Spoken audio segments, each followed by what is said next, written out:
दोस्तों, जो बंगाल की खाड़ी पर सिस्टम बनने वाला है ये लगभग 23 जुलाई की रात या 24 जुलाई की सुबह के समय बनने की संभावनाएं हैं और इस सिस्टम के ट्रैक में फेरबदलाव हो चुके हैं।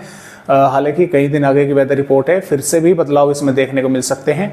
तो पहले संभावना ये थी कि मध्य प्रदेश के दक्षिणी भागों से होकर ये गुजरेगा। अब जो संभावनाएं हैं, अब जो अपडेट आए हुए हैं उनके मुताबिक अब ये सिस्टम उत्तर प्रदेश के दक्षिणी भागों से होता हुआ यानी कि गुजरने की इसकी संभावनाएं हैं और कई भागों पर उत्तर प्रदेश के भागों के साथ साथ मध्य प्रदेश के भागों पर भी बारिश होने की संभावनाएं बनेगी इस सिस्टम के कारण।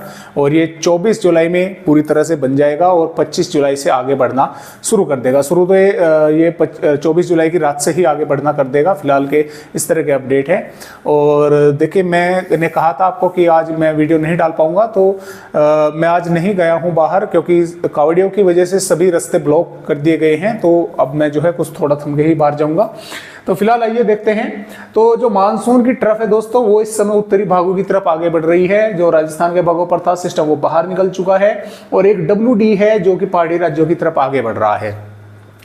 तो उन मौसमी सिस्टमों के कारण तो देखिए कोई बारिश मध्य प्रदेश के भागों पर देखने को नहीं मिलेगी, लेकिन जो मॉइस्चर है नीचे से जो आएगा राजस्थान के भागों पर, मध्य प्रदेश के भागों पर, उसके कारण पश्चिमी मध्य प्रदेश के कुछ भागों पर बारिश होगी और इधर से बंगाल की खाड़ी का जो मॉइस्चर यहां पर पहुंचेगा मध्य प्रदेश के पूर्वी भागों पर, तो उसकी वजह से भी कुछ स्थानों पर बारिश होने की संभावनाएं बनेगी।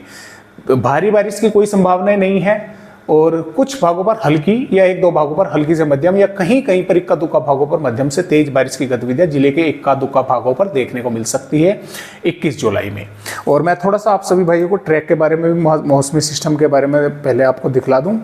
तो जैसे कि आप यहाँ पर देख पा रहे हैं दोस्तों, ये जो वेदर रिपोर्ट है ये जो है 24 जुलाई की है। 24 जुलाई में ये सिस्टम यहाँ पर रहेगा और इसके कारण पूर्वी राज्यों पर बारिश होगी, पूर्वी मध्य प्रदेश के भागों पर बारिश होगी और 25 जुलाई से ये आगे बढ़ना देखिए किस तरह से झारखंड के पश्चिम बंगाल के भागों से झारखंड के भागों की तरफ आगे बढ़ रहा है। लेकिन पूर्वी मध्य प्रदेश के पूर्वी भागों के साथ साथ दक्षिणी भागों पर बारिश की गतिविधियां इसके सिस्टम के कारण रहेंगी और 26 जुलाई में यह सिस्टम झारखंड के भागों पर रहेगा। लेकिन पूर्वी मध्य प्रदेश के कई भागों पर बारिश की गतिविधियां दक्षिणी भागों पर भी रहेंगी और उत्तरी भागों पर भी, जो उत्तर प्रदेश से सटे हुए भाग है, यहाँ पर भी बारिश की गतिविधियां कई भागों पर रहेंगी।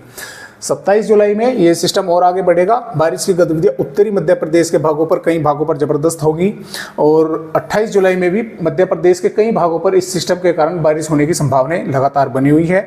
29 जुलाई में भी उत्तरी भागों पर जबरदस्त, उत्तरी क्या दोस्तों, मध्य भागों तक मध्य प्रदेश के भागों पर बारिश की गतिविधियां कई भागों पर तेज होने की संभावनाएं हैं। तो इस तरह से अपडेट मध्य प्रदेश राज्य के आने वाले 29-30 जुलाई तक है और हो सकता है कि इसके ट्रैक में फिर से कुछ फेरबदलाव हो। जैसा वो होगा इसके बारे में हम सभी भाइयों को जानकारी देते रहेंगे। तो आइए देखते हैं कि फिलहाल आने वाली 21 जुलाई में मध्य प्रदेश के किन किन भागों पर बारिश होने की संभावना यहाँ पर हमें नजर आ रही है। तो माफ़ कीजिएगा, ये देखते हैं कि किन किन भागों पर बारिश होगी। तो यहाँ पर जैसे कि आप देख पा रहे हैं, देखिए खंडवा, बुरहानपुर, हरदा, नर्मदापुर, बैतूल, छिंदवाड़ा, सिवनी, बालाघाट, मंडला, डिंडोरी, अनूपपुर, इन जिलों के कुछ भागों पर हल्की या इक्का दुक्का भागों पर हल्की से मध्यम दर्जे की बारिश देखने को मिल सकती है आने वाली 21 जुलाई में। जबकि नीमच, मंदसौर, रतलाम, झाबुआ, अलीराजपुर के भागों पर और उज्जैन, इंदौर, आगरमालवा के भागों पर भी कुछ स्थानों पर थोड़ी बहुत बूंदाबांदी हो सकती है या हो सकता है बूंदाबांदी से भी अधिक थोड़ी बहुत बारिश की गतिविधियां देखने को मिल जाए।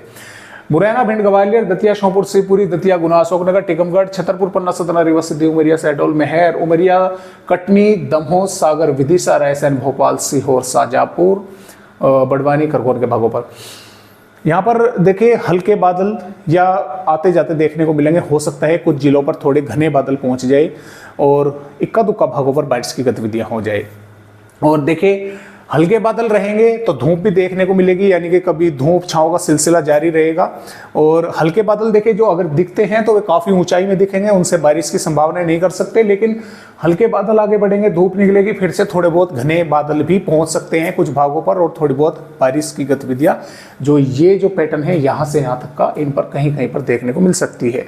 और जो चेतावनी है वो किसी भी जिले पर नहीं है भारी बारिश को लेकर, तेज बारिश को लेकर। सिर्फ पश्चिमी मध्य प्रदेश के भागों पर हवाओं की रफ्तार थोड़ी तेज देखने को मिल सकती है, 30 से 40 किलोमीटर। और इस तरह से अपडेट 21 जुलाई का है। लेकिन जैसा कि मैंने आपको बताया कि बारिश की गतिविधियाँ बढ़ेंगी मध्य प्रदेश के भागों पर। और ये देखिए, ये जो वेदर रिपोर्ट है 22 जुलाई की है। 22 जुलाई में बारिश की गतिविधियाँ पूर्वी मध्य प्रदेश के भागों पर बढ़ेंगी और इधर पश्चिमी मध्य प्रदेश के भागों पर बढ़ेंगी। और मैं देखिए आप सभी भाइयों को ये अपडेट भी दिखलाना चाहूँगा, जो इसमें अपडेट हैं आगे के। कई भाई बोलते हैं कि सर उनमें आप अपडेट नहीं दिखाते। देखिए 22 जुलाई से बारिश की गतिविधियाँ बढ़ रही हैं मध्य प्रदेश के भागों पर, तेज बारिश की गतिविधियाँ। इधर 24 जुलाई में भी मध्य प्रदेश के पूर्वी भागों पर बारिश होने की संभावना बढ़ रही है कई इलाकों पर। तो इस तरह से फिलहाल दोस्तों अपडेट है। और माफ़ कीजिएगा, ये 23 जुलाई की वेदर रिपोर्ट है। ये 23 जुलाई में भी बारिश होने की संभावनाएं बढ़ रही हैं। और इसी प्रकार इन अपडेटों में भी है कि बारिश होने की संभावना मध्य प्रदेश के भागों पर बढ़ती हुई हमें नजर आ रही है। यहाँ पर 23 जुलाई में भी बारिश की गतिविधियां मध्य प्रदेश के भागों पर बढ़ती हुई नजर आ रही है। तो फिलहाल इस तरह से अपडेट है मध्य प्रदेश राज्य के। आज की वीडियो में बस इतनी जानकारी। एक नए अपडेट के साथ फिर मिलते हैं, तब तक के लिए सभी दोस्तों को मेरा नमस्कार।